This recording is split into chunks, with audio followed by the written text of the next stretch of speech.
এখানে নন ট্রেডিংয়ে চেয়েছে যে calculate profit and loss from selling food and drinks item. এই যে প্রফিট অ্যান্ড লস বলছে সেলিং ফ্রুট অ্যান্ড ড্রিঙ্ক আইটেমের উপরে, তার মানে ধরতে হবে যে কত টাকার বিক্রি করছে আর এটার পিছনে খরচ কত টাকা, তাহলে এই প্রফিট বের হয়ে যাবে না? আইমান, কি মোবাইল আছে তোমার? আচ্ছা, তুমি এই ড্রিঙ্কস বা ফুড আইটেম মোট কত টাকার বিক্রি করছে, সেখান থেকে কত টাকার পারচেজ করছে, সেগুলো মাইনাস করলেই প্রফিট বের হয়ে যাবে, তাই না? তো এখানে লক্ষ্য করো, এখানে এই রিসিপ্টের দিকে আসে না, সেলিং ফুড অ্যান্ড ড্রিঙ্কস 12,600, এটা তাদের ইনকাম, তাই না? আর এক্সপেন্সেসের মধ্যে দেখো পেমেন্টের দিকে ফুড অ্যান্ড ড্রিঙ্কস 10,000 আসে না?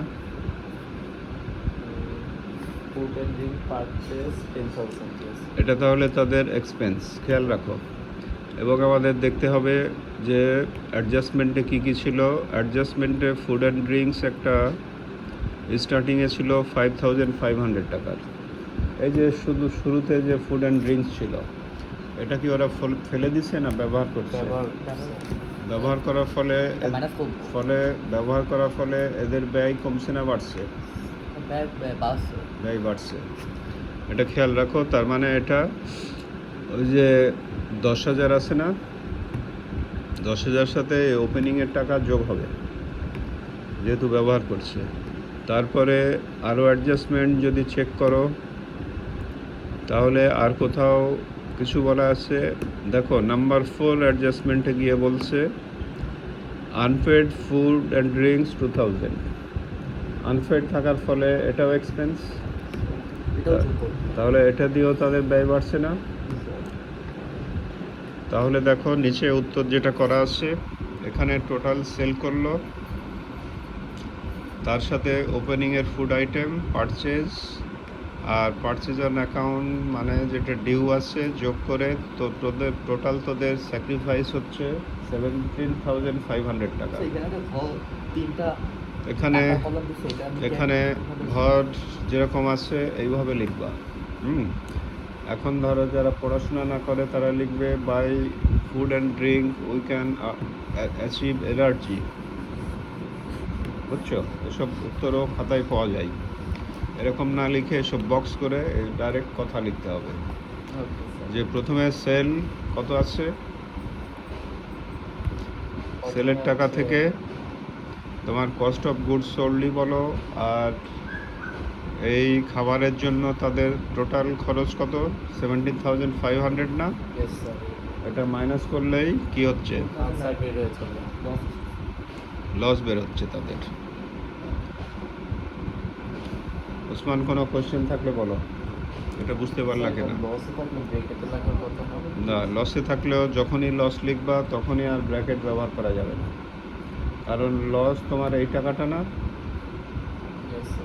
তখন আর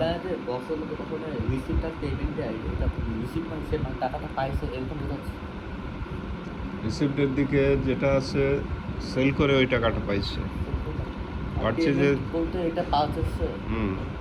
পারচেজ করার সময় পেমেন্ট করতে হয় না? আর ওপেনিংয়ের কত টাকা ছিল, তাই না?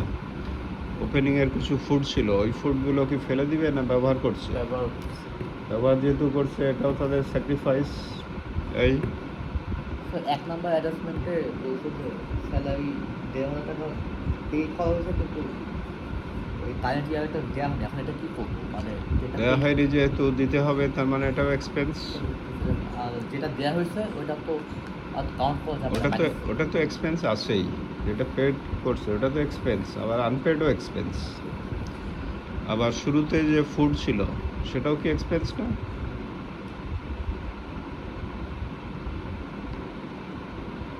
তাহলে এখানে বলো কোনো কোশ্চেন যদি থাকে। লস বের করা বুঝতে পেরেছো? এবার এবার তাহলে চলে আসো নেট প্রফিট থেকে নেট এক্সপেন্স মানে যেগুলো বাদ দিতে হবে Sales- ইনকাম এন্ড সেলস যেটা করলা সেখান থেকে তোমার এটা সেলসের পেছনে খরচ আছে না, হ্যাঁ সেই খরচগুলো মাইনাস করবা। সেলসের এবার চলে আসো ইনকাম এক্সপেন্ডিচারে।